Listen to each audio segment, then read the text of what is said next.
This is Dave Allen for Mac 20 Questions, and today what we're going to do is going to have a look at Artboard and Vector Designer and do a comparison between the two of them. As you can see on the screen here, what we've got Vector Designer over on the right. I've opened it up and this is what we're given to start with.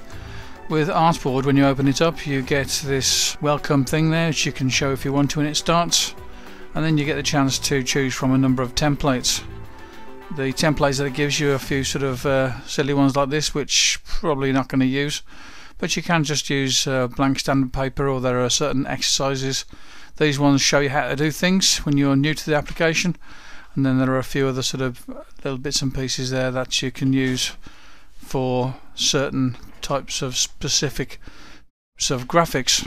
So let's get one of these things open. We'll go for a blank standard paper, and we'll go for the A4 in the portrait mode, same as the Vector Designer one. Double click on that and let's get started.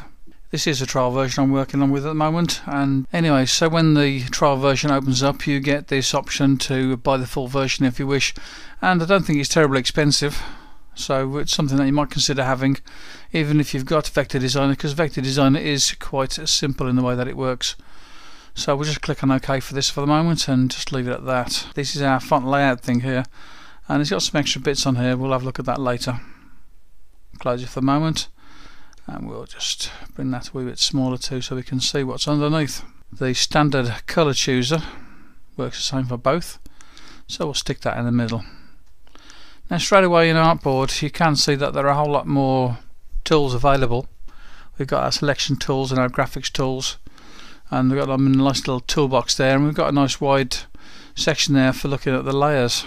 So already you can see that the Artboard application does have a lot more to offer than Vector Designer.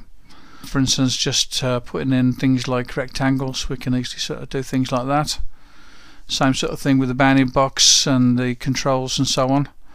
Let's go over onto Vector Designer now, do something similar. We've got to go to the thing at the top there. We don't have an extra toolbar, I don't think so anyway. Let's just choose rectangle here and put a rectangle in.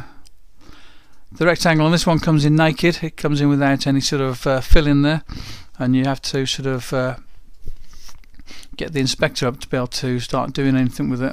Okay, so with the inspector, if we go to this part here, we can change the colour fill. That's quite handy, because we can do that really easily. Look, just putting in flat colours, putting gradients, image fills in. We can choose different types of gradient fills. That's all very easy with Vector Designer.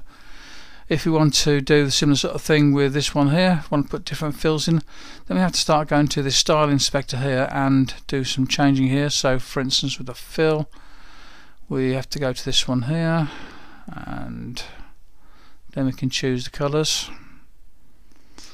If we want to put in a gradient fill, it's a little bit more difficult. I think we have to go into some sort of style chooser thing there. I haven't quite worked out exactly how to do that yet, but we'll see. You can put a shadow on this here quite quickly and easily. You can adjust the shadow, it's going to go. Can we do a shadow with this one here too, over in Vector Designer? Yes we can. There you go. Putting in shadows is nice and easy. And with the Vector Designer you can also have it so that text goes inside the box as well, so we can click on that and start typing in whatever we want. So that's handy if we're doing a certain sort of text that has to fit within a rectangle. If you want to have text in the Artboard, then you need to go to one of the text tools here, and there's a text box there for instance. We can use that. We can do something where we have a text box inside there, and as it says, double click with select tool to edit. So first you have to change the edit tool and then start typing whatever you want to type in. This is kind of first impressions with the application, so I'm sort of working out as I go along here and showing it to you. Let's see what else we can do. We can have the stroke or not have the stroke, so that's something there. We can change the size of the stroke as well. Also with the stroke you can say whether you want to have the stroke with rounded corners or pointy corners. That's with the pointy corner, that's the rounded corner, and that's with a corners cut off. So you choose whichever you want there. These give you different types of line here. Rounded line caps. We don't have line caps within this here because it's a rectangle and not a line. But if you're drawing a line that had ends to it, then you'd want to look at those 3 buttons there. Now something else with this artboard thing is that if I change to a different tool here, if I change to the circle tool or the ellipse tool, then I put something else in and it takes the same details as from the previous thing that we put in there. So if I want to change that and do something new, then I think I need to click on new over there, and that's changed that to a different style. If I double click on that, it changes it from being a shape into something that's editable with the nodes. That's quite good, I quite like that. Maybe change the tool here. I've got the typing tool there, so I've got that there. Let's change it to the edit path, and now I can take these nodes here and do whatever moving I want with that. So both of those are fairly easy to go from the shape tool to a node editing tool, and I quite like either of them work. It's quite good. So that's the first look at Artboard Trial versus the Vector Designer, and we'll do another video and see what else we've got that we can do with these 2 applications.